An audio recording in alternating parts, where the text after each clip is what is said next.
দই ফুলুরি তৈরি করবার জন্য সবার প্রথমে আমি নিয়ে নিয়েছি বিউলির ডাল। বিউলির ডালটাকে আমি ওভারনাইট ভিজিয়ে রেখেছিলাম। এইবারে এইটাকে আমি মিক্সিতে পেস্ট করে নেব। জল শুদ্ধ কিন্তু পেস্ট করব না, একদম কিন্তু জল ছাড়া পেস্ট করব। ডালটাকে একদম ভালোভাবে পেস্ট করে নেওয়া হয়ে গেছে। এবারে আমি এর মধ্যে দিয়ে দিচ্ছি নুনটা দিয়ে এবারে এটাকে আমি ভালো করে একদম ফেটিয়ে নেব। এখানে কিন্তু পেস্ট করার সময় আপনারা জল দেবেন না, শুকনোভাবে একদম পেস্ট করবেন।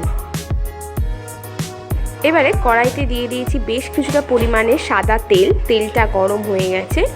এবারে ওই ব্যাটারটা থেকে অল্প অল্প করে ফুলুরির শেপ দিয়ে আমরা এটাকে ভেজে নেব।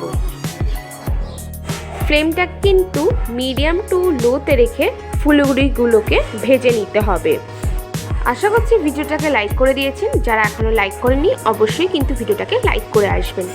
দেখতেই পাচ্ছেন এটা এক পিঠ কিন্তু ভাজা হয়ে গেছে।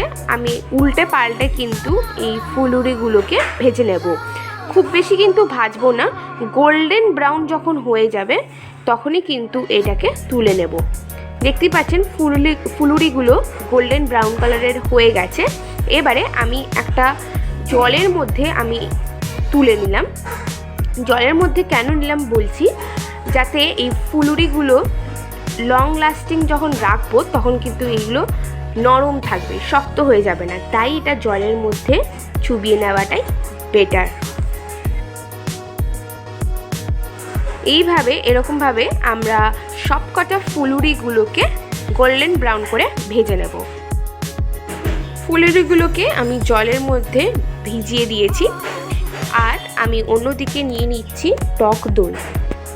এর সাথে আমি অ্যাড করে দিচ্ছি বিট নুন। এ দুটোকে আমি ভালো করে ফেটিয়ে নেওয়ার পর অ্যাড করে দিচ্ছি চিনি। এবারে চিনি, বিট নুন আর দই ভালো করে একদম ফেটিয়ে নেব। ভালো করে ফেটিয়ে নেওয়ার পর এবারে যে ফুলুরিগুলোকে আমি জলের মধ্যে চুবিয়ে রেখেছিলাম সেইখান থেকে আমি জলগুলোকে চিপে চিপে আমি এই দইয়ের মধ্যে দিয়ে দেব। সবকটা দিয়ে এবারে এটাকে আমি ভালো করে এর সাথে মিক্স করে নেব। অন্যদিকে একটা ফোড়নের জন্য আমি গ্যাস জ্বালিয়ে নিয়েছি। তারপরে হাতার মধ্যে আমি দিয়ে দিয়েছি একটু সর্ষের তেল।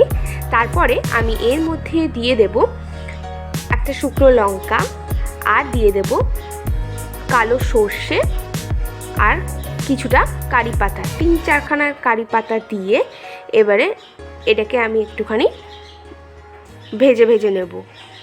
এইবারে এই যে তরকাটা তৈরি করলাম এটা আমি এর মধ্যে দিয়ে দিলাম।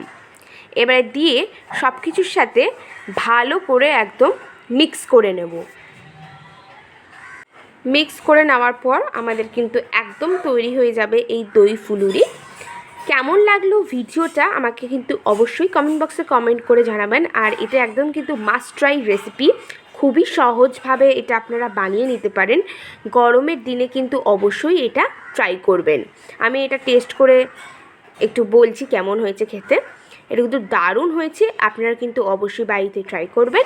কেমন লাগলো অবশ্যই কমেন্ট বক্সে জানাবেন। ধন্যবাদ।